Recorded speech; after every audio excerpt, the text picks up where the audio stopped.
Hola, muy buenos días a todos. Gracias por su asistencia. Mi nombre es Manuel Fuentes, soy periodista de la agencia EFE y voy a tener el honor de moderar este foro virtual dedicado al cruce del Estrecho de Magallanes.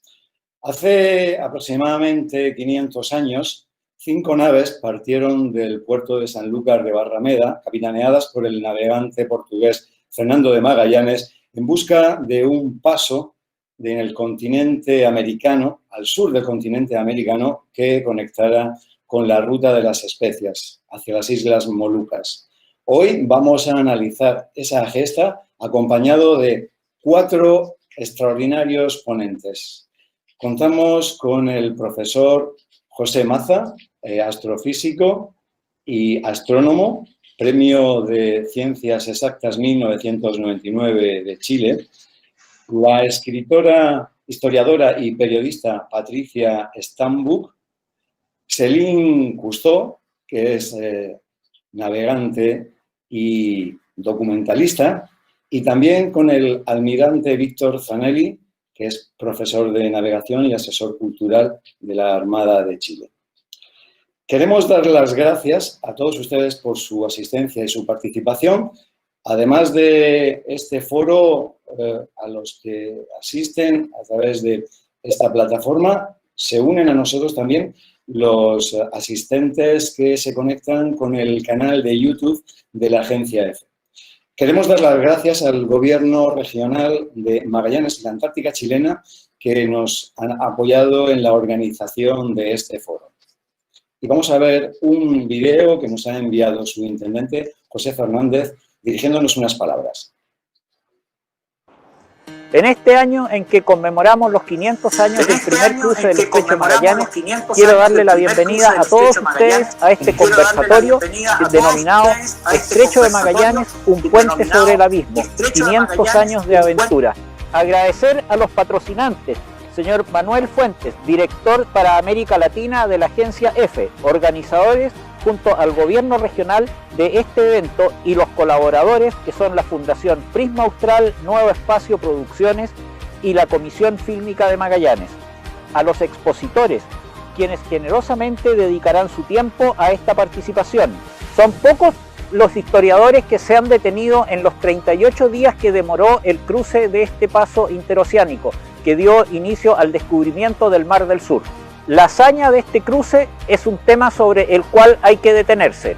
Hay que tomar una detallada atención para la conmemoración del 5º centenario. El cruce no fue fácil para Magallanes. Los 38 días que demoró en llegar al Mar del Sur consistieron en una lucha constante contra la deserción, contra el frío, los vientos y las fuertes corrientes de un laberíntico canal. El revivir este histórico cruce desde nuestra región nos lleva hoy a considerar revivir la navegación de Magallanes a 500 años, nos lleva al hoy desde nuestra región sacar lecciones y proyectarnos, enfrentar adversidades, espíritu de equipo y definiciones de claras metas. ¿Cuáles son estas? Un Magallanes protagonista en el desarrollo de la ciencia y la cultura antártica mundial. Un Magallanes que reconoce su historia y que construye futuro integrando a su gente. Un Magallanes de energía verde, sustentable y amable con el uso de los recursos naturales. Un Magallanes navegable donde toda su gente pueda navegar por sus canales. Muchas gracias por su atención.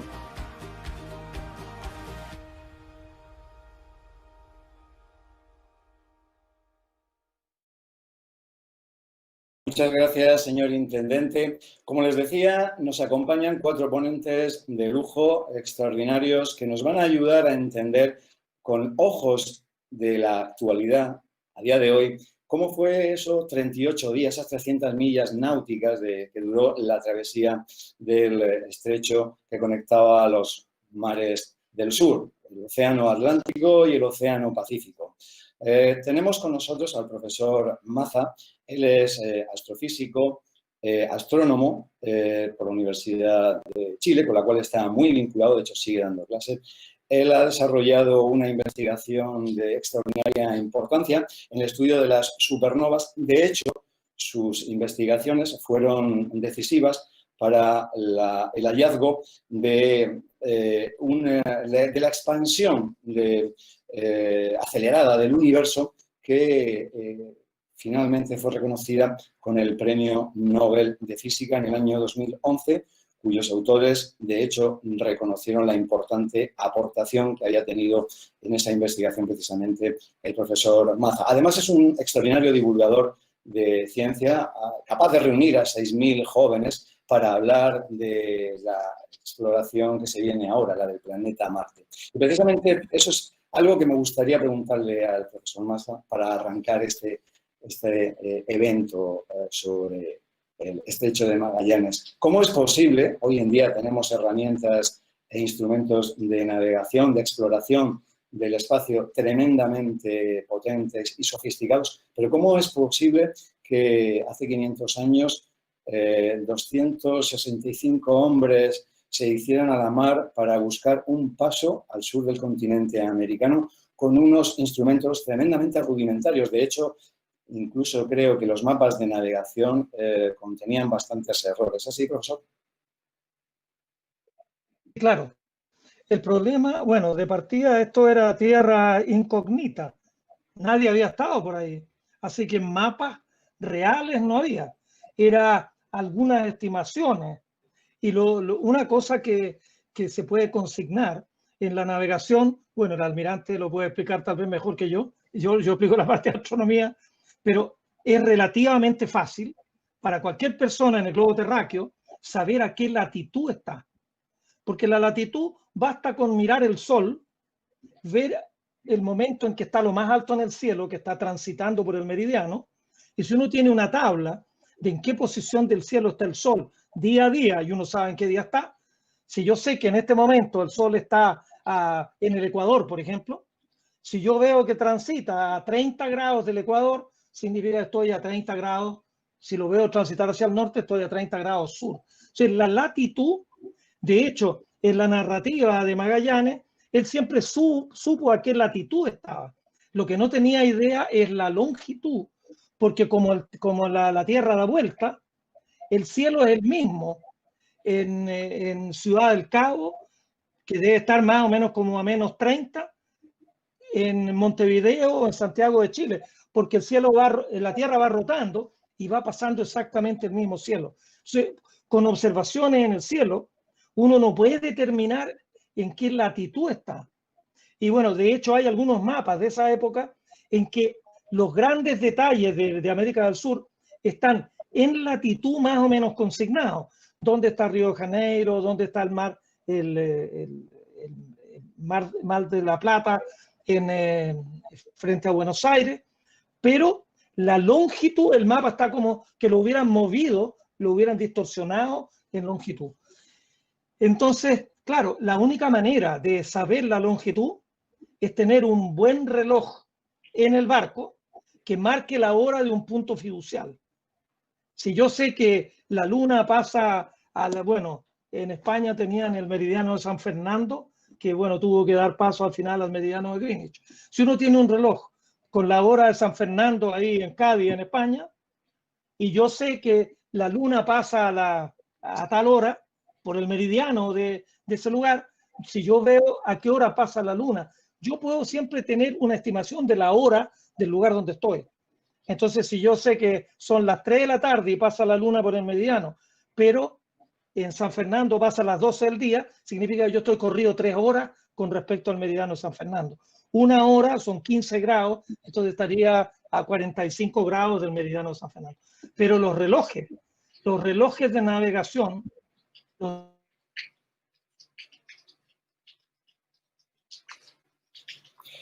Parece que hemos tenido un pequeño problema con el audio del profesor. Él nos estaba contando cuáles eran las dificultades que tuvieron los navegantes para poder surcar los mares. El profesor Maza está con nosotros para aportar una visión acerca de las dificultades que aportaba la expedición de Magallanes justamente para dar la vuelta al mundo y encontrar una nueva ruta hacia las Molucas. Vamos a ver si conseguimos de nuevo conectar con el profesor Maza.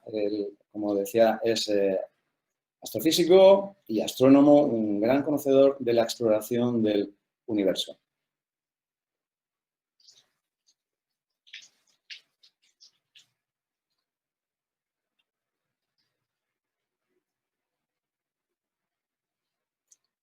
Bueno, les estábamos explicando que el profesor Maza contaba que los mapas, rudimentarios mapas que tenía Magallanes, eran verdaderamente unas herramientas muy precarias para hacerse a los mares. Incluso eran documentos que estaban distorsionados. Si el profesor Maza pudiera recuperar el audio, me gustaría hacerle una pregunta en relación con algo que hoy en día nos puede parecer normal. Realmente la expedición de Magallanes no tenía un interés científico, sino un motivo económico. Buscaban una ruta hacia las Islas Molucas para hacerse con el tráfico de las especias, oro, plata. Sin embargo, la historia nos enseña que en muchas ocasiones las expediciones como la de Napoleón, la expedición militar a Egipto, finalmente fue un desastre desde el punto de vista militar, pero fue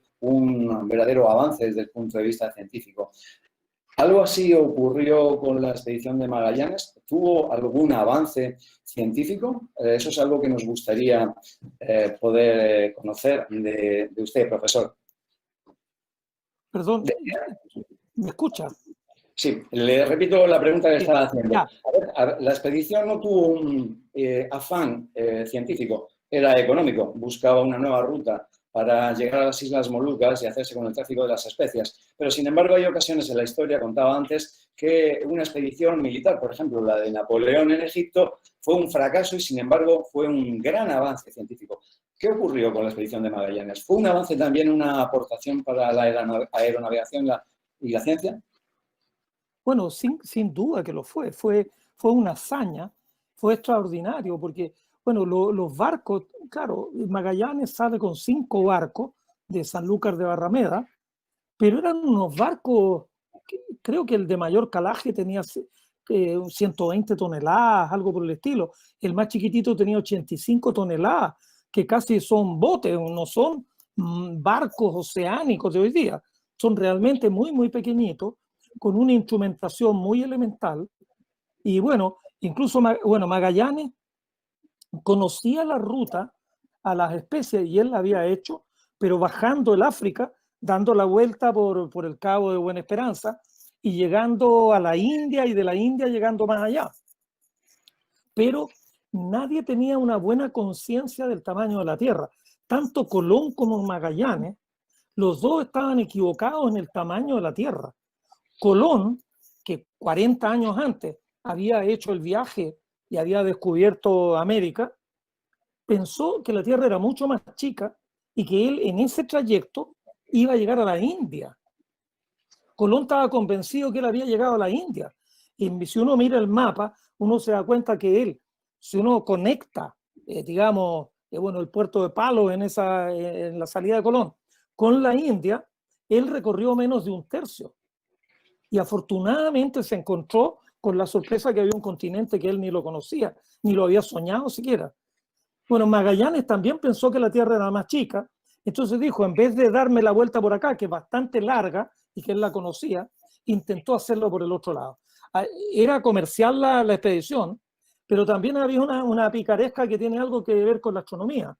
España y Portugal eran las dos grandes potencias navales del mundo, y el Papa, en el Tratado de Tordesillas, le dividió el mundo, y bueno, los españoles perdieron un poco porque le corrieron la línea, y decir, Portugal tiene toda la parte que quede al este de un determinado meridiano, y lo que queda al oeste es para España. Pero nadie sabía dónde quedaba el antimeridiano que definía el Tratado de Tordesillas. Eso no estaba claro si las Molucas, que están más o menos como en el antimeridiano, quedaban en territorio portugués o en territorio español.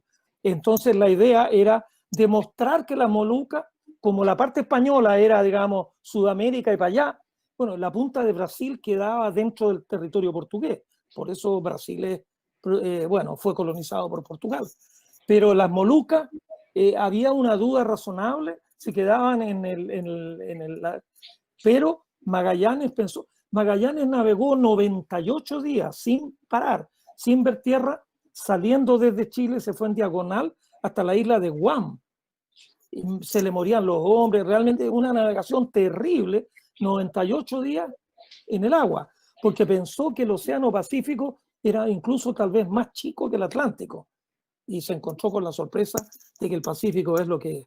Pero en la pregunta suya, realmente, si bien es cierto que la motivación era de carácter económico, porque el rey de España quería tener ganancias con, incluso a pesar de todo el fracaso, murió Magallanes, perdieron 4 barcos, con el único barco que volvieron, que lo lleva Juan Sebastián Elcano, recuperaron el dinero con el clavo de olor y las especies que llevaban en el barco. Es decir, económicamente no fue un fracaso, pero desde un punto de vista del ser humano fue una epopeya que abrió realmente la Tierra. Por primera vez ya era obvio que la Tierra era redonda y que uno la podía circunnavegar. Ahora, ¿a qué costo? No sé si Magallanes lo hubiera hecho si hubiera sabido lo que iba a pasar. Eso... Profesor, hace 500 años fue el cruce del Mar del Sur. Hoy parece ser que es llegar a Marte. ¿Qué es lo que motiva? ¿Cuál es el afán de la humanidad, del ser humano, por cruzar, por atravesar nuevas fronteras? ¿Qué es lo que usted piensa que motiva a la humanidad a protagonizar esas hazañas? Bueno, mira, yo creo que hay algo que la gente a veces barre bajo la alfombra. La venida de Colón a América, y para qué decir el viaje de Magallanes posteriormente, que es una epopeya muchísimo mayor. Magallanes, al fin de cuentas, se demoró 2 meses y tanto en llegar a América. Magallanes, el viaje se demoró 3 años y llegaron 18 de los 265 que usted mencionaba. Es decir, realmente llegó menos del 10% de la gente. Y fue como el COVID-19 a bordo, porque se iban muriendo de escorbuto, de lo que fuera. Pero ese viaje le cambió la vida al hombre en el planeta Tierra. Cambiaron las comidas, cambiaron montones de cosas. La vida en Europa cambió. Hay montones de cosas que hoy día en España, el gazpacho, no sé con qué lo harían en España, porque los tomates eran de acá. Y así suma y sigue, las patatas, y tú andas contando. La comida en el Medioevo, en España y en Europa en general, era bastante menos rica que lo que es hoy día. Entonces, y el otro más cercano, bueno, mi generación, a mucho orgullo lo digo, mi generación fuimos a la luna. Y el hecho de que el hombre fue a la luna en los años 60 nos cambió la vida. Hoy día no estaríamos en esta videoconferencia si no hubiera sido porque Neil Armstrong y Buzz Aldrin llegaron a la luna en el año 69. Se inventaron las computadoras, se inventó todo, los teléfonos celulares, todo en lo que se llama el Silicon Valley. Explotó a partir del viaje del hombre a la luna. Entonces lo que yo creo es que, y esa es mi tesis, la próxima frontera, el próximo desafío intelectual para el ser humano es poder llegar a Marte y poder habitar Marte. Y eso nos va a volver a hacer un cambio significativo en la vida. Muchas gracias, profesor. Vamos a tener oportunidad de seguir conociendo su aportación, sus testimonios más adelante cuando desarrollemos el conversatorio. Vamos ahora con la profesora académica, historiadora y periodista Patricia Stambuk. Ella es una gran conocedora de los pueblos Yagán y Rapa Nui, ha escrito varios libros y es premio Manuel Montt 2019 de la Universidad de Chile. A mí me gustaría arrancar la intervención de la profesora Stambuk con una reflexión acerca de si realmente fue el encuentro de dos mundos o fue solamente la conexión de dos mares, del Océano Atlántico y el Pacífico, porque apenas hubo contacto entre las tripulaciones de las naves que capitaneaba Fernando Magallanes y los pueblos que habitaban la parte austral del continente americano. Sí, así es, Manuel. El estrecho, para empezar, no tenía nombre original, o al menos no lo conservó la historia oral, pero no por eso le faltaban dueños y ocupantes. Los antecesores de los pueblos que hoy conocemos habían llegado a pie a la región unos 11.000 años antes del presente, y 3 de esos 4 pueblos transitaban por el derrotero que siguió Magallanes. Los Selknam, de la isla grande de Tierra del Fuego, los Aoniken o Tehuelche del Sur, los que eran nómades de las estepas continentales, y los Cahuéscar, grandes canoeros de los canales occidentales. No cuento los Yaganes y Hauch, otros pueblos que habitaban bastante más al sur. fuera del derrotero de Magallanes. Eran pueblos que tenían, hay que decirlo, sus propias lenguas, cosmovisiones y tradiciones. Su mundo material era muy austero, pero su mundo espiritual era de sorprendente riqueza. Y los primeros habitantes en llegar conocieron las aguas del actual estrecho como lagos. Hace 11.000 años no existía el estrecho.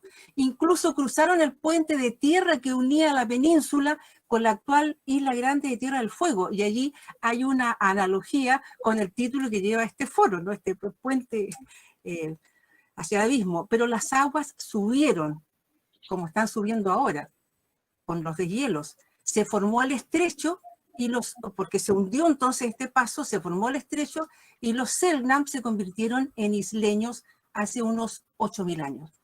En ese mundo no tan nuevo aparecen las naves exploradoras de Magallanes, que ya en San Julián habían tenido encuentros poco afortunados con los tehuelches. Manuel, hubo engaño y fuerza, lo relata el propio cronista de la expedición, Pigafetta.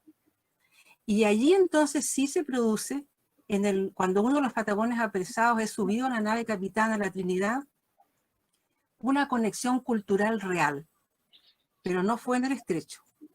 O puede haber sido durante la navegación del estrecho, nunca lo vamos a saber. El tehuelche le enseña su idioma al cronista, que lo anota como un vocabulario básico, hasta que el nativo, desgraciadamente, y como era de esperar, muere a bordo. Los exploradores se llevaron unas cuantas palabras, pero nos dejaron las suyas, España, el idioma español. Ese es otro hecho cultural real. Es en la región austral, Magallanes, donde por primera vez se habla y se escribe el idioma español en lo que iba a ser unas cuantas décadas después Chile. Bueno, y me preguntas tú, ¿qué más ocurre como para hablar de encuentro de mundos y no solo de conexión de mares? La verdad, en el estrecho, nada. En más de 300 millas náuticas y 38 días de navegación, con varios desembarcos acreditados, no hubo encuentros.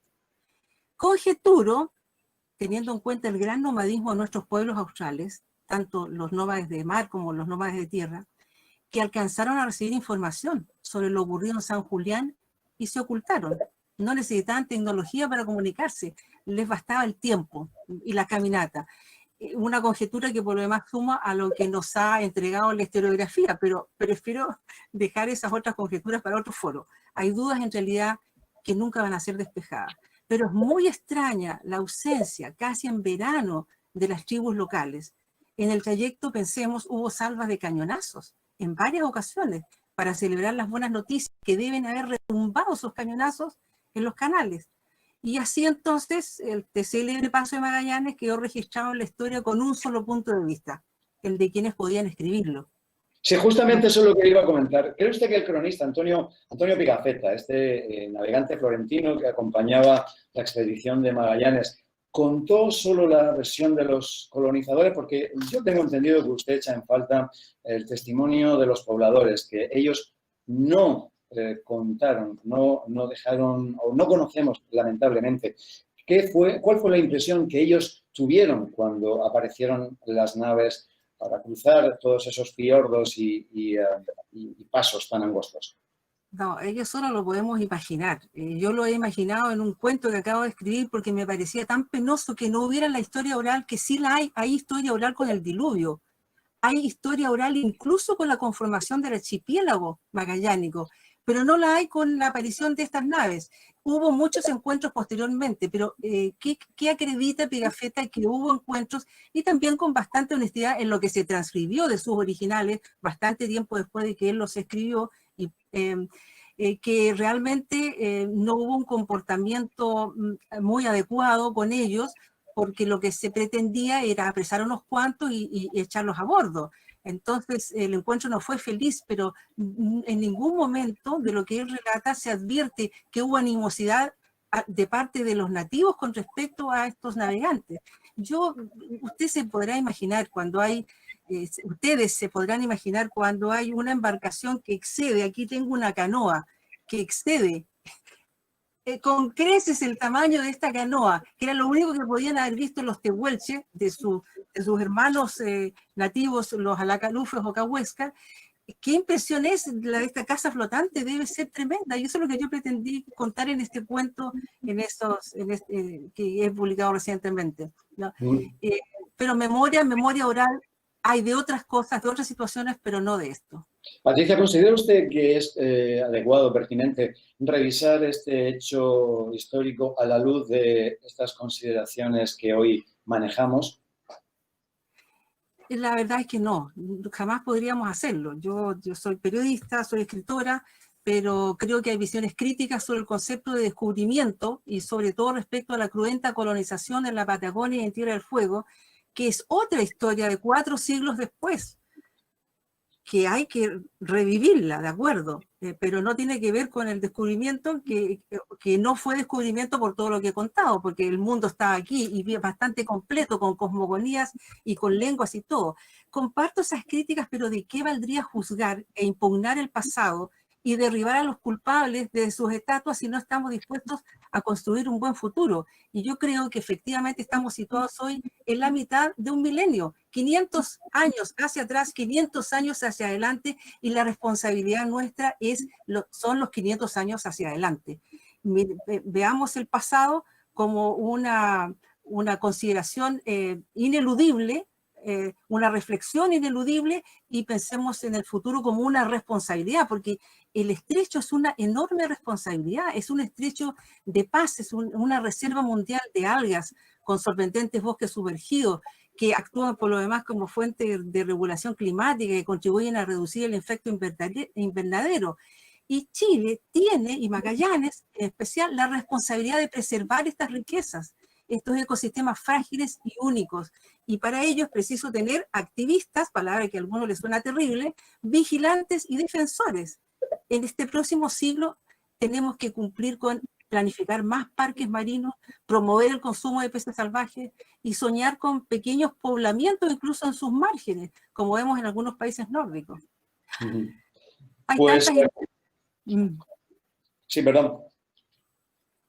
Hay tantas ilusiones, ¿no? Yo quiero dejar al final de mis palabras una ilusión mayor, que es una gran biblioteca del Estrecho de Magallanes, no solo de historia, sino también de biología, de ecología, de música y sobre todo de literatura, porque este Estrecho de Magallanes, este maravilloso estrecho, ha servido de inspiración para creadores de todo el mundo. Y partimos por Pigafetta, que dijo: no creo que haya en el mundo estrecho más hermoso y mejor.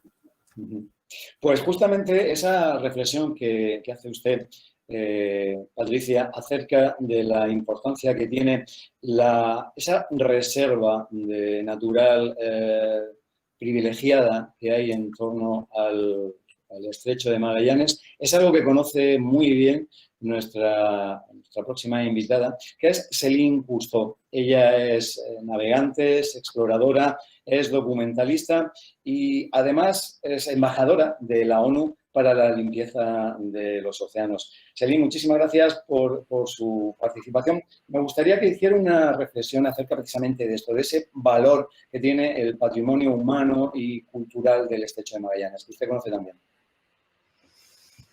Bueno, primero aprecio mucho poder escuchar a los participantes porque es otro punto de vista y concordamos con esto. Patricia, aprecio mucho lo que ha dicho sobre siempre pensar en el pasado para entender dónde estamos ahora y la responsabilidad que tenemos hacia el futuro. El pasado fue mucho antes de los 500 años. Yo pienso mucho en los pueblos originarios que estaban allí mucho antes de los europeos. Y siempre para mí es difícil escuchar que alguien descubrió algo donde ya había gente, porque esa gente ya estaba. Así que un descubrimiento es una palabra quizás que hay que cuidar un poco, de decir, esa persona lo descubrió por sí mismo, pero otras personas ya estaban. Y este pasado para mí es súper interesante de poder compartir. Los que ya han estado en esta zona saben, yo fui, pero no soy de allá. Los que están todo el tiempo, los que han navegado, ven que es un lugar bellísimo, es único en el mundo. Y el trabajo que yo llevo es para justamente llevar esas imágenes hacia el mundo, de inspirar a la gente de entender lo que es, no solamente soñarlo, pero verlo, inspirarse y quizás tomar una acción para protegerlo. Porque como dijo Patricia, la idea es que de pensar hacia 500 años en el futuro, es decir, ¿qué es nuestra responsabilidad para proteger esta zona, que es una zona que es necesaria del lado del medio ambiente? Yo tuve la oportunidad hace, bueno, ya un par de años de navegar ahí con un proyecto que se llama Océano Chile frente al mar. Y navegamos toda la costa de Chile hacia Antártica. Y esto fue justamente muchos años después de mi abuelo, que lo encontró en su época con sus ojos, con su nave, con su exploración. Y cada época tiene nuevas historias, nuevo entendimiento de lo que es un lugar, la naturaleza, la gente, las especies que están ahí. Hay unas que están protegidas, otras que necesitan ser protegidas. Lo que espero hacer yo es, para celebrar realmente los 500 años, es hablar un poco de la historia, hablar de los pueblos originarios, pero regresar en esta navegación para ver y compartir con el mundo, con un documentario, compartir lo que está pasando ahora, lo que está en peligro, lo lindo que es y qué daño hemos hecho. Creo que la inspiración es el inicio y con las imágenes que ya podemos compartir es un inicio porque mucha gente no conoce esta zona. Lo estamos hablando entre nos aquí, sabiendo lo que es la belleza, la necesidad de proteger. Pero voy a decir, yo estoy aquí en Francia, mucha gente ni sabe dónde está. Yo realmente espero que vamos a poder hacer algo para celebrar este momento, para hablar de la necesidad de protección del medio ambiente, hablando del futuro, pero hablando ahora con sabiduría de lo que se necesita hacer para proteger el futuro. Y eso para mí es bueno, primero un privilegio poder escuchar de personas que son expertas en este tema, porque así aprendo más yo. Y si yo estoy entusiasmada, yo puedo llevar este proyecto para el mundo. Entiendo, Celine, que hay que cambiar, digamos, el sentido. Las motivaciones de la expedición de Magallanes fueron económicas, fueron geopolíticas, pero hoy en día deben ser otras las razones que inspiren a la humanidad a preservar la riqueza de la zona del estrecho de Magallanes y, en último término, de los océanos. Estamos en otra época. La época de exploración, yo creo que no que se acabó, pero tenemos que explorar con más conciencia, pensando en sí mismo, en el medio de este medio ambiente, explorando dónde estamos ahora. Yo entiendo la idea de explorar solo para explorar, cuando hay una zona que no se conoce, porque, bueno, es aventura, es peligro. Bueno, esta zona, ustedes todos saben que es muy difícil navegar, muy frío, los barcos se hunden y eso da como la idea de aventura y puede llevar a personas para poner atención en esta zona. Ahora estamos en otra época. Yo personalmente me preocupo mucho para nuestro futuro y para esta zona espero que vamos a poder lograr mostrar y enseñar el conocimiento del pasado y la sabiduría del presente. No me resisto a la tentación de hacerle una pregunta relacionada con su propia experiencia personal. De Sanlúcar de Barrameda salieron 265 hombres, llegaron 18. 4 de las 5 naves se perdieron por el camino por diferentes motivos. Es evidente el peligro, el riesgo que hay en este tipo de expediciones, e incluso a día de hoy. Usted, que es una navegante, es exploradora, me gustaría preguntarle cuál es la motivación para embarcarse en este tipo de aventuras tan peligrosas, incluso a día de hoy. Bueno, creo que la motivación realmente es decir que hay algo más allá que uno.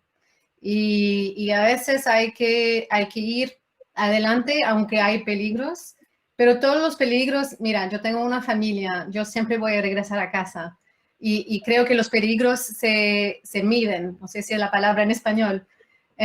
Mucha gente fueron en esta zona en Magallanes antes y aprendemos de ellos, aprendemos del profesor, aprendemos de la historia. Creo que con esto ya medimos más cómo avanzar. Pero realmente el ser humano está hecho para viajar. El ser humano está hecho para navegar, para ser nómade, para ir de un lado a otro, para cambiar de lugar, para cazar, para agricultura. Eso está dentro de nuestro ADN. De quedarnos en un lugar muy tranquilo, a mí me queda bien un tiempo y después hay que irse. Y hay que ir con navegantes que saben.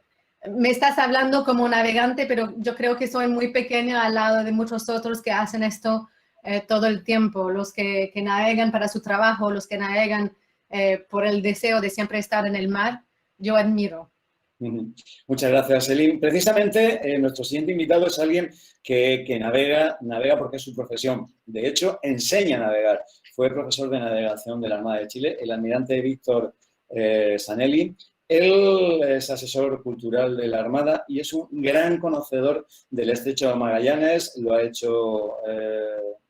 ha atravesado en infinidad de ocasiones con embarcaciones, con buques de la Armada muy potentes como el Aquiles, pero también a veces a bordo de embarcaciones mucho más frágiles como el buque escuela Esmeralda.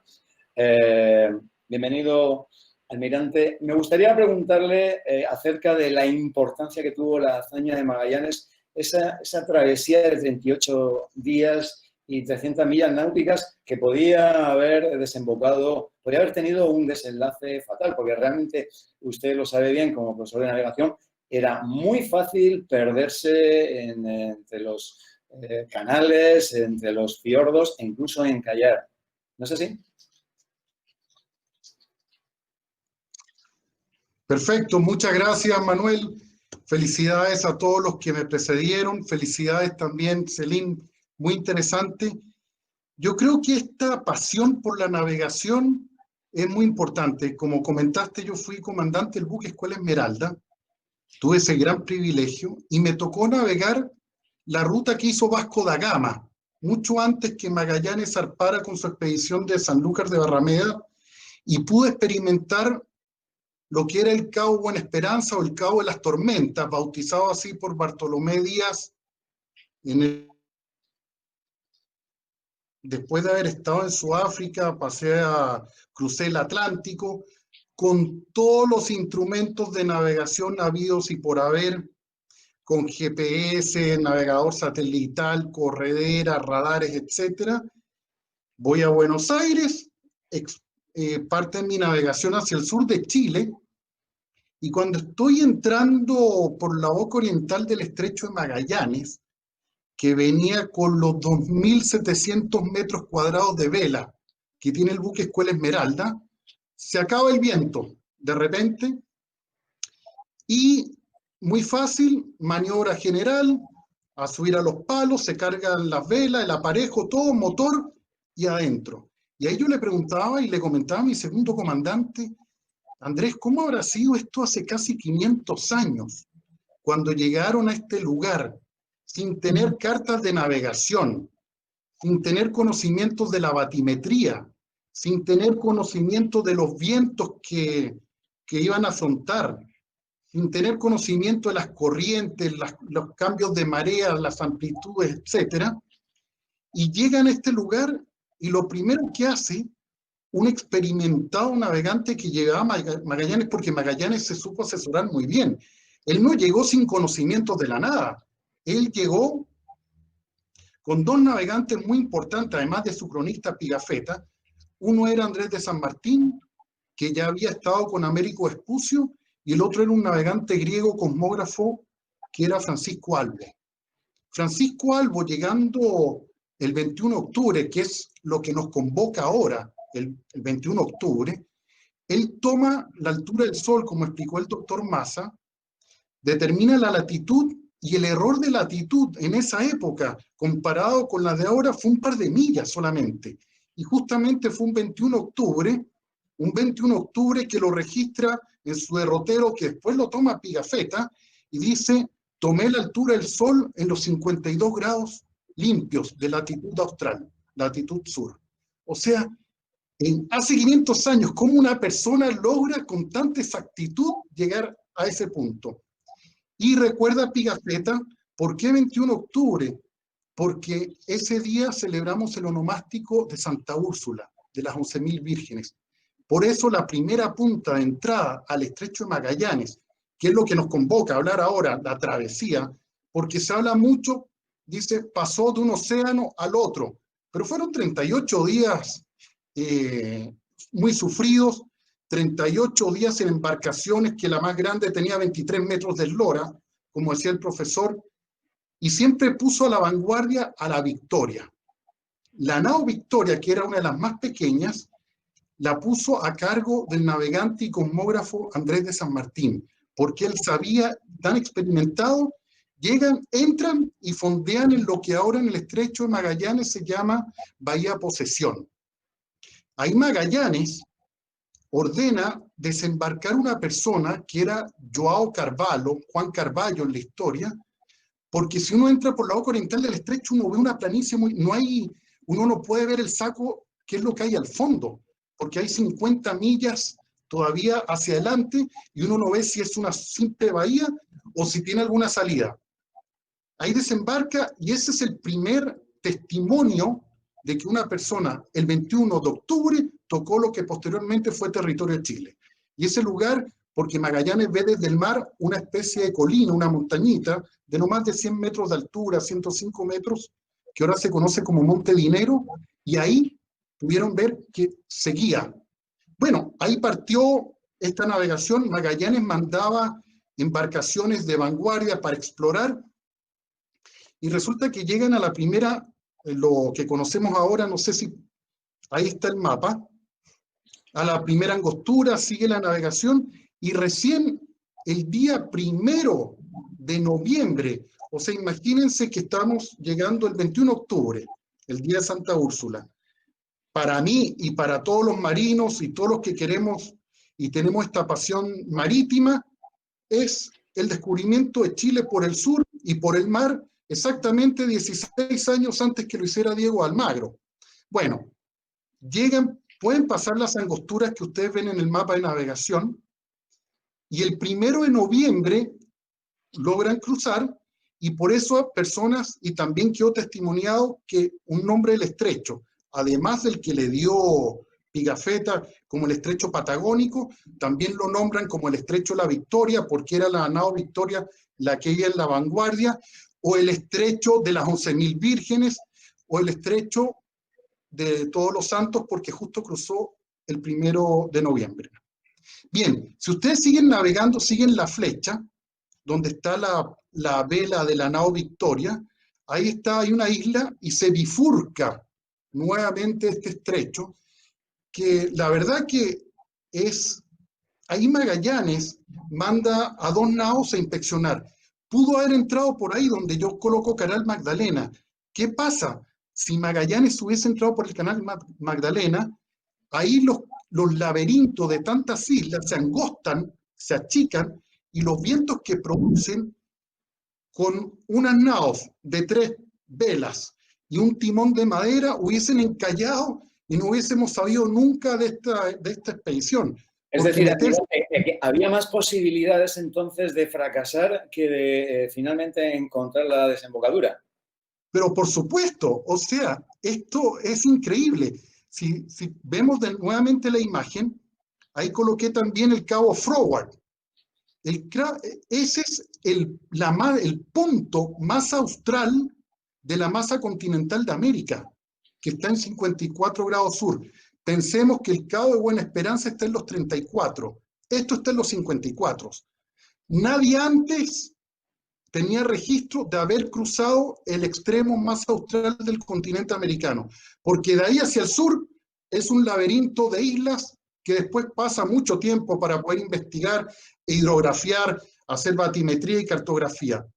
Magallanes sigue su expedición y ahí nuevamente este gran piloto Francisco Albo logra determinar la latitud y ve que parten hacia el noroeste. Siguen navegando y encuentran una bahía que ahora se llama Bahía Fortescue, que ahí está en el mapa. Llegan aproximadamente el 9 o 10 de noviembre. Imagínense ya cuánto tiempo ha pasado desde el 21 de octubre. Llegan ahí y ahí Pigafetta escribe esta bahía abundante de sardinas, abundante vegetación, venía un río que traía agua dulce, apio, y fondean en esta bahía. Magallanes fondea ahí con las 3 naos que le quedan, porque ya había perdido la Santiago en el río Santa Cruz, en Argentina, la San Antonio se había devuelto a España, le quedan estas 3 naos, y Magallanes toma la decisión en esa bahía, que la llamó el Puerto de las Sardinas, de mandar una expedición con una chalupa, un esquife, una embarcación pequeña que traían estas naves, a investigar qué había más hacia el noroeste. Y siguió la navegación, y ahí va una embarcación con 3 personas al mando del artillero de la expedición, que era Roldán de Argote. Roldán de Argote parte su navegación hacia el noroeste y llega ahí un punto de inflexión que ahora se llama Canal Jerónimo y está el Paso Tortuoso. Llega ahí y las corrientes del Canal Jerónimo, si hubiese tenido las corrientes llenantes o entrantes hacia el norte, esa expedición o esa investigación o exploración que estaba haciendo Roldán de Argote hubiese fracasado porque hubiese llegado al seno Otway y se hubiesen perdido. Pero toma la decisión de tomar el Paso Tortuoso. O sea, no hubo decisiones acertadas, pero también hubo un poquito de suerte, ¿no? Claro, por supuesto, ¿no? Pero además de la suerte y de lo riesgoso, lo complejo, lo difícil, estas eran personas con mucha experiencia y una tenacidad y un coraje tremendo que les daban la fuerza para seguir explorando. Y en ese Paso Tortuoso, antes que veamos la flecha que sigue hacia el noroeste, Roldán de Argote determina subirse a una especie de cerro, que ahora lo conocemos como el Cerro Morrión, pero en la antigua, de esa época ese cerro se llama la Campana de Roldán, porque de ahí él sube y puede ver que hacia el noroeste, más millas hacia adelante, se vuelve a abrir este estrecho o este canal. Pasan 3 días, vuelve la expedición o la chalupa esta con Roldán de Argote y le comunica al capitán general a Magallanes, vi el paso. Magallanes lo celebra en ese lugar, en el Puerto de las Sardinas. Hay muchas controversias, que es ahí, que no, pero como yo conté, Francisco Albo tomó la latitud en ese lugar y la latitud coincide exactamente con la actual Bahía Fortescue, que se llama Bahía Fortescue por una expedición de 150 años posteriores, una expedición inglesa al mando de John Narborough. Pero eso fue el Puerto de las Sardinas. Y Magallanes, ¿cómo celebra este acontecimiento?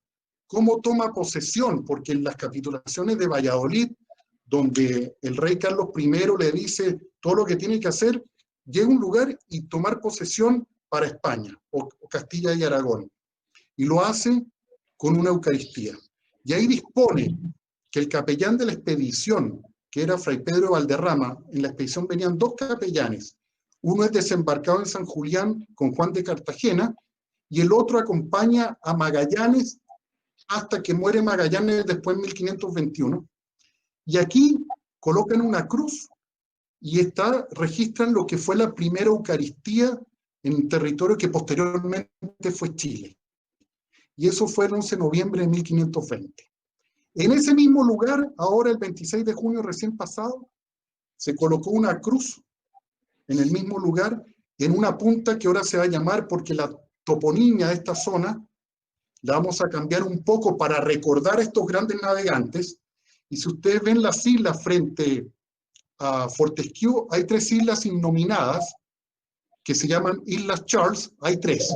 Esas islas se van a llamar Antonio Pigafetta, Andrés de San Martín y Francisco Albo, las 3 personas que pudieron documentar cómo fue esta expedición. Magallanes, ahora viene la etapa final.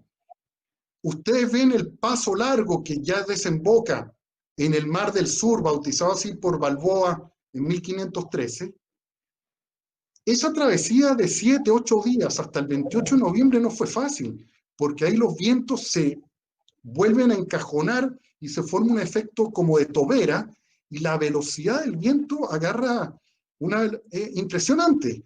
Entonces yo vuelvo a imaginarme, y por eso digo, ¿en qué abismo se va a encontrar después Magallanes? Porque no podía navegar, porque las embarcaciones se iban de un lado para otro con 3 velas, 2 velas cuadro, una vela latina, un timón de madera, sin saber, sin tener, como dije, la cartografía, etcétera. Logra llegar ya el 28 de noviembre al famoso Mar del Sur bautizado por Balboa, y justo le toca una calma que nunca es común a la salida del Estrecho de Magallanes. A mí, que me ha tocado llegar hasta el Faro Evangelistas a reabastecer esa zona, me he demorado a veces hasta 40 días en poder llegar. Incluso hay un puerto que se llama 40 días, donde uno fondea, y se llama así porque la expedición que iba a reabastecer se demoró 40 días en esperar buen tiempo para llegar. Magallanes llega y bautiza este océano como Pacífico. Y ahí lo toma, y ese es los 38 días de nuestro querido Estrecho de Magallanes. Muchísimas gracias, almirante, porque nos ha permitido usted con su relato reconstruir prácticamente en unos pocos minutos esos 38 días y todas las vicisitudes que tuvieron que atravesar. Vamos a dar paso ahora, porque el tiempo nos apura, al conversatorio, a la parte en la que ustedes van a aportar desde diferentes experiencias, disciplinas, conocimiento, puntos de vista e incluso un análisis de esto, de lo que supuso el cruce del Estrecho de Magallanes, qué supone hoy en día.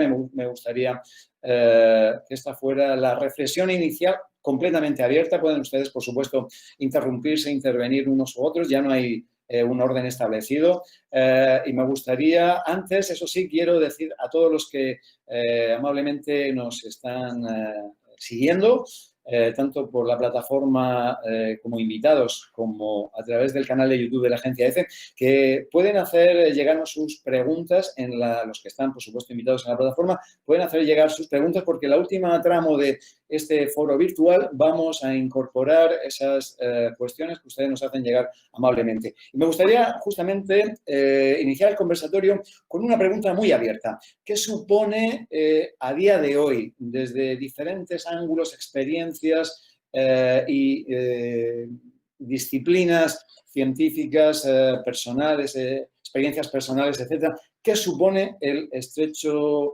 cruce del Estrecho de Magallanes hoy en día? ¿Cómo sería el mundo? ¿Nos podemos imaginar el mundo sin esa gesta, sin esa hazaña, y que además finalmente demostró empíricamente que la Tierra era redonda al completar la primera circunnavegación al planeta?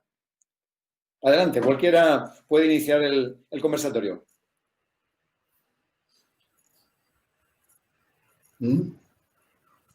Bueno, esta gesta enorme, que no tiene parangón, creo, en la historia de la humanidad, nos dio la primera dimensión planetaria. Y en el caso de Chile, es el único hecho histórico que ha puesto a Chile con dimensión planetaria. No hay otro. No hay otro hecho que haya ocurrido en nuestro suelo chileno que nos haya dado esa presencia en el planeta. De manera que los presentes que tienen que ver con los flujos de la navegación podrán dar respuestas, pero lo que yo veo es que verdaderamente fue un episodio conmovedor y determinante para el planeta. Cuando uno ve lo que está pasando ahora con el coronavirus y piensa en la palabra planetaria, que es la que se me hace más presente e intensa cuando pienso en el coronavirus, es aquello que nos puede afectar a todos, aquello que no sé si casi o ha afectado a todo el planeta. Así también, entonces, creo que todos los flujos, dimensiones, movimientos geopolíticos, colonización, colonialismo, todo esto tuvo un punto de partida que fue el viaje de Magallanes. Muy bien. A mí me gustaría decir algo, Manuel, también. Sí, y no hablo más, o sea, porque esto me apasiona demasiado. Bueno, yo quiero recordar en este momento también a los grandes historiadores chilenos, a Diego Barros Arana, a Francisco Encina, a nuestro querido Mateo Martínez, que gracias a él sabemos mucha historia del Estrecho de Magallanes, de la Patagonia, que realmente yo homenaje muy especial, y él me recordó también que una gran poetisa chilena, Gabriela Mistral, vivió 2 años en Punta Arenas, estuvo allá y siempre mantuvo a Magallanes en su corazón, y la saca referencia otro gran escritor chileno, también magallánico, Roque Esteban Escarpa, Premio Nacional de Literatura el año 1980, cuando nuestra querida Gabriela Mistral estaba de consulesa en una ciudad en Brasil, en Petrópolis. Ahí le avisan que es acreedora al Premio Nobel de Literatura y la invitan al bautizo de un avión que la empresa aeronáutica brasileña le puso el nombre de Magallanes a este avión. Y en sus palabras, que lo voy a decir tal cual, Gabriela Mistral dice lo siguiente: Chile dio el nombre de Magallanes a la franja chilena de su hazaña, como quien devuelve sus derechos al descubridor y difusor de aquellas postrimerías australes. Qué bonito, entonces, rescatar de nuestros grandes novelistas, de nuestros grandes historiadores, todo lo que lleva consigo esta historia de Magallanes que llevamos todos en el corazón. Y como dijo Patricia, cuando lo que escribe Pigafetta al final, cuando él entrega todos sus textos al rey Carlos I, algunos se pierden, otros se recuperan, se traducen al francés, se los presenta a la reina María Luisa de Saboya en Francia, y termina diciendo lo que me gustó mucho que lo haya dicho Patricia: no creo que haya en el mundo un estrecho más hermoso ni mejor que este. Así que... Y por cierto, uno de los pocos estrechos que no están inmersos en conflictos, a veces en tensiones, incluso bélicas. Voy a permitir robarle una pregunta que ha hecho Paulina Rojas, que yo creo que entronca también con alguna de las intervenciones de nuestros ponentes, y es: ¿cómo se imagina el estrecho de Magallanes dentro de 500 años? Bueno, no quiero tomar de nuevo la palabra, pero voy a decir solamente un par de frases. Yo me lo imagino con poblamientos, me lo imagino con muchas reservas marinas, me lo imagino como un mar prístino, ejemplar para el mundo, como una reserva mundial. Me lo imagino bien, y me lo imagino bien y mejor. Es mi tierra, allí nací, y yo he inventado el gentilicio estrechense, aquellos nacidos cerca del estrecho. No existe, pero algún día va a estar en el diccionario de la lengua española, en el DLE. De manera que me lo imagino para bien, porque primero, y lo podrán corroborar el profesor Massa, mucho mejor que yo, esto va a subir la temperatura, o sea, además vamos a tener una temperatura más alta y vamos a ver ciertos flujos de desplazamiento que van a depender de esas grandes condiciones del clima, ¿ah? y de los fenómenos que se nos presenten, ¿ah? De manera que yo creo que tiene un futuro, tanto la región de Magallanes como la región de Aysén tienen un gran futuro. Hay una pregunta de Claudia Paredes que también me gustaría que algunos de ustedes respondiera. Ella se plantea si realmente el estrecho de Magallanes es valorado a nivel mundial. Y yo le agregaría una pequeña reflexión. Lo cierto es que Magallanes, en una expedición que luego finalmente terminó de completar Juan Sebastián Elcano, un marino que, por cierto, fue uno de los que se le amotinaron, aunque no acabó como algunos que finalmente tuvieron un desenlace bastante trágico.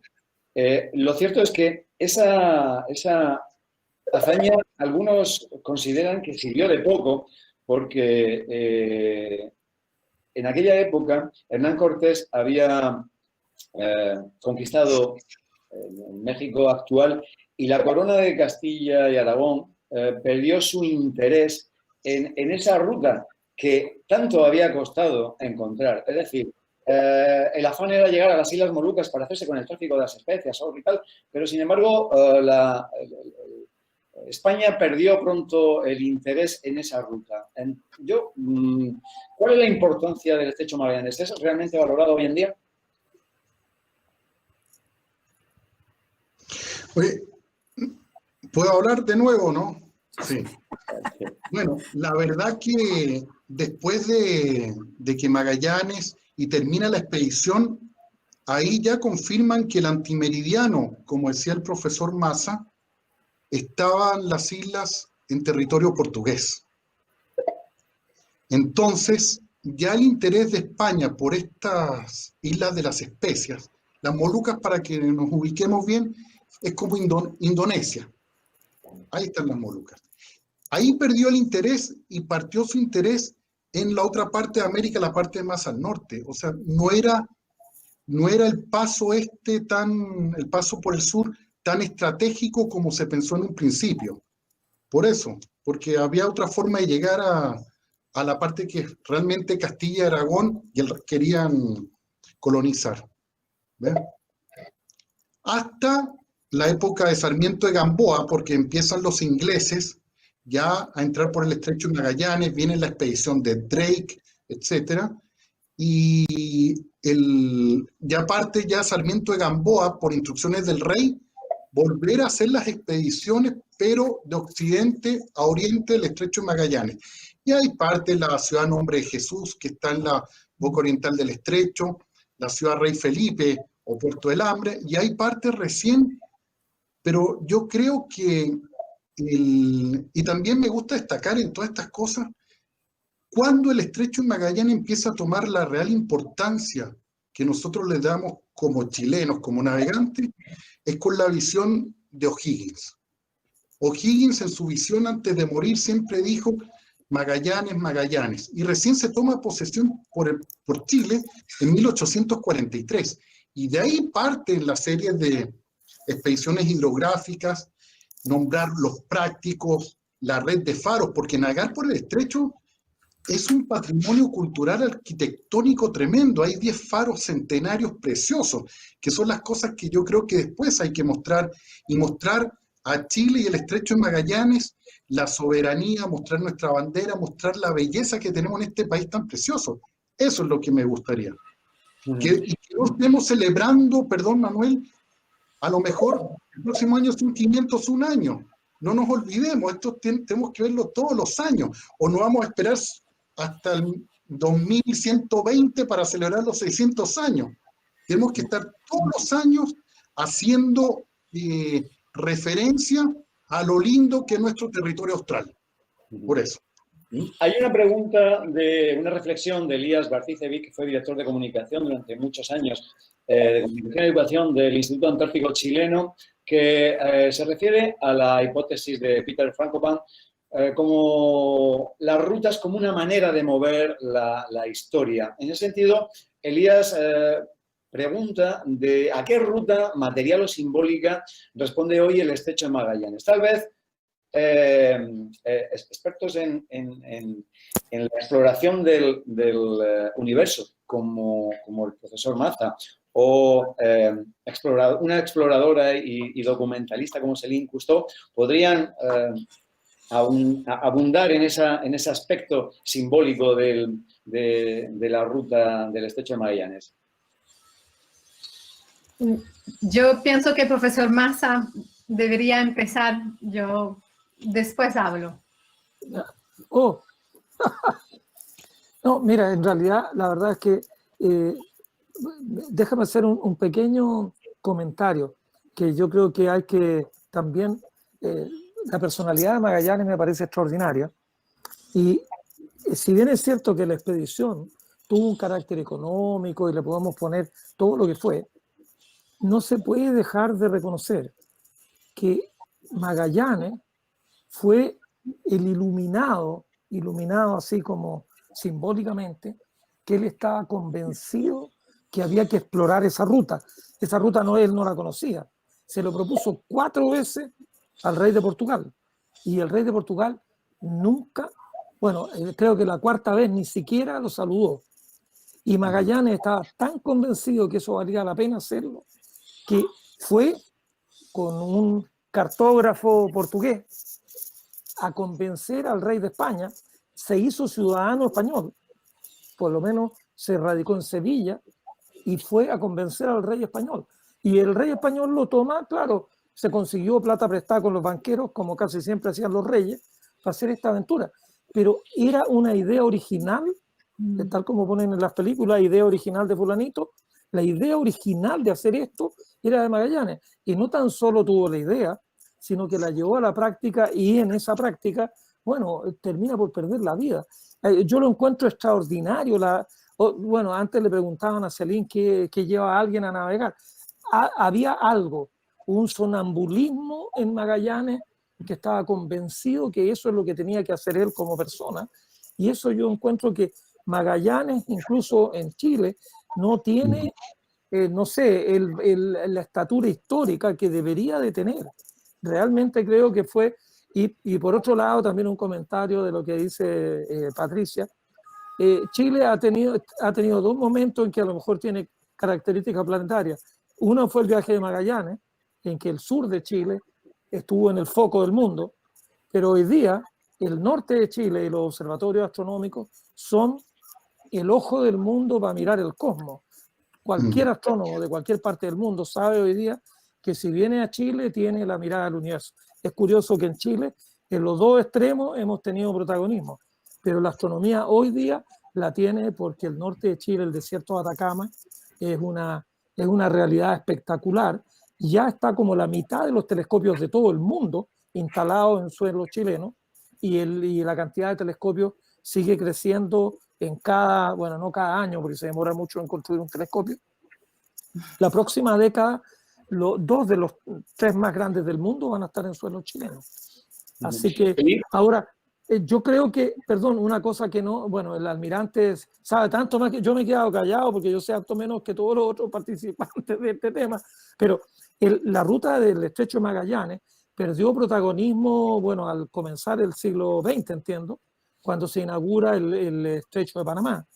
Pero últimamente, con los barcos ya tienen dimensiones colosales, cuando ya el Estrecho de Panamá no es capaz de mantener una ruta de barcos muy grande, ha tomado de nuevo protagonismo el pasar por la parte sur de Sudamérica. Así que yo creo que, de hecho, el puerto de Valparaíso fue muy importante cuando no estaba el Canal de Panamá, pero el Canal de Panamá mató bastante la ruta de los barcos en el Pacífico, y con eso el puerto de Valparaíso tuvo una tremenda merma.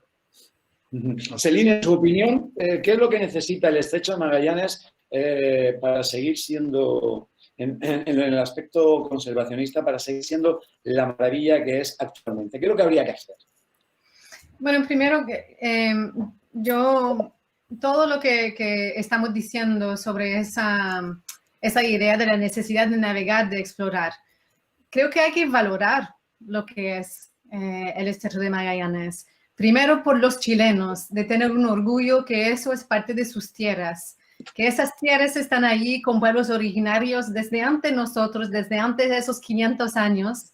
Y eso creo que realmente sería muy lindo poder decir que los chilenos tienen ese orgullo de poder presentar esta zona al mundo, de poder decir que eso, lo que dijo el profesor Massa, que Magallanes dijo, yo tengo que ir por allá. Es igual que mi abuelo dijo, tengo que ir para explorar, navegar, ver lo que hay más allá. A veces hay que decir, no sé lo que voy a encontrar, pero ahí tengo que ir para después compartir lo que encuentro.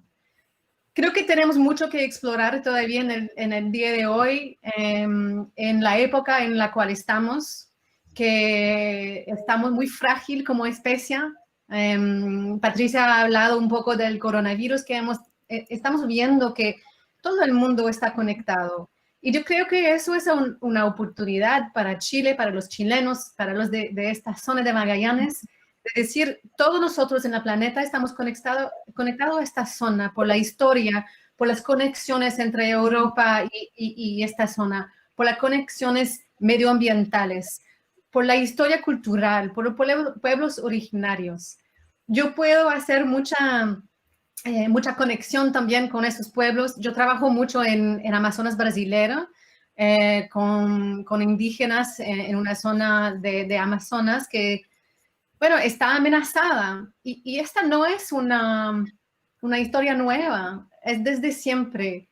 Pero este orgullo creo que lo podemos llevar para el mundo a través de nuevas historias, ver hacia el pasado del presente y ver qué está en peligro hoy día, qué tenemos que explorar, sino nuestro mismo dentro de esta zona. Y cómo mejor explorar que navegar, que sufrir un poco con el medio ambiente, con el frío, con el viento, porque eso nos hace vivir, nos hace respirar. Y creo que a través de esas navegaciones, mira, toda la gente que está aquí poniendo unos chats, es como un sueño, ¿no? Yo quiero compartir un momento porque hoy día estoy saliendo mi libro y esta foto fue por Chile. Es el mundo después de mi abuelo. Por el momento es solamente en francés, pero dentro del libro yo hablo de esto, de esta zona de Chile, de Patagonia, de Antártica. Y creo que a través de esos cuentos sueña un sueño está compartido con el mundo. Yo más que todo lo que veo es mucho orgullo, mucho deseo de proteger, de compartir historia. Yo con mucho gusto como extranjera estoy compartiendo ese momento con ustedes que saben mucho de esta zona, que viven allá. Y espero que el mundo está escuchando que los 500 años es solamente el inicio. Nosotros somos la voz del futuro y la pregunta es, ¿qué vamos a hacer para seguir protegiendo esta zona? Muy bien.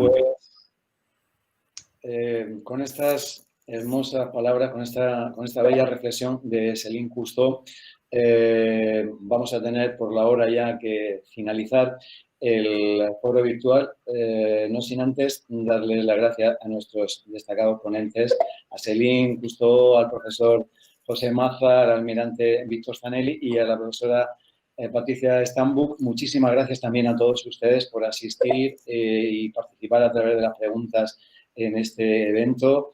Y nos vemos también, por supuesto, al Gobierno Regional de Magallanes y de la Antártica chilena.